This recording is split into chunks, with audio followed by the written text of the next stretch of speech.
Hello everybody and welcome back to the channel. So today we are going to be using a lawn corer and I'm going to show you how to use this machine. So I've rented this lawn corer Aerator 530A. As you can see here, you can see it's got these tines underneath and it's got a petrol motor. So I'll just run over a few details of this aerator and then we'll get into it. So it's got these removable weights here and you take them out when you're transporting them. So now I've got it back here, got the weight in like that, and there's another one to go on the other side around here.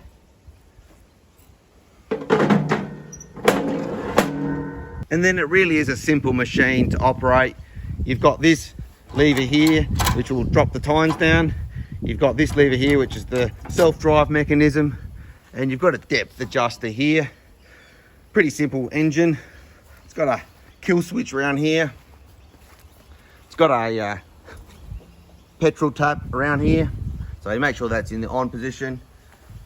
You've got a choke on and off, and a rev, so you just put that in the flat out position.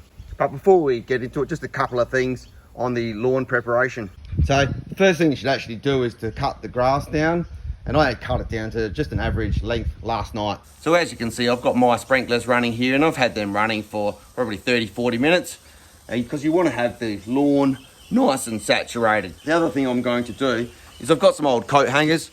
I'll just show you. So just so I don't run over any of my pop-up sprinklers, what I'm going to use these coat hangers for, I'll just straighten it out like that, turn the end out, and I'm going to push them in alongside every pop-up sprinkler. So with the sprinklers running, I'm just going to quickly walk around and pop these coat hangers just like I've shown you here.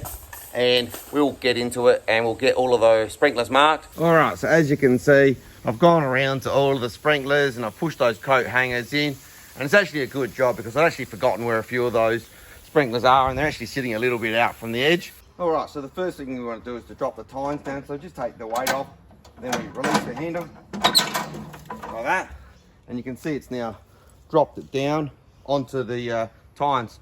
So then it's just a matter of starting it up. Normal, pretty simple engine. So pop the choke across. We've already got the petrol on, and we come around and give the pull a yank. It's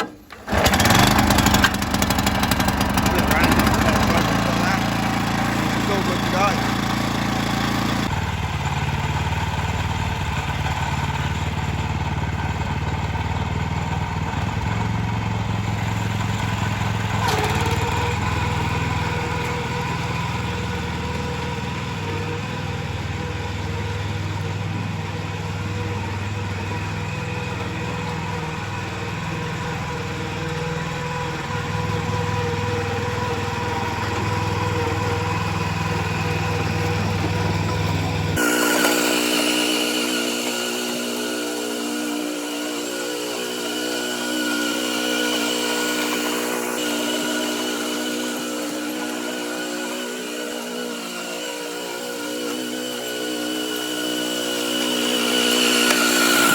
So there you go, folks. In really just about half an hour, my whole lawn here is cored nicely. And this has just broken up all of that hard clay soil in that lawn, and it's going to let the moisture just penetrate down into that root system. So, you know, if you have liked this video, folks, do feel free to like, share and subscribe. Until next time, have a good evening.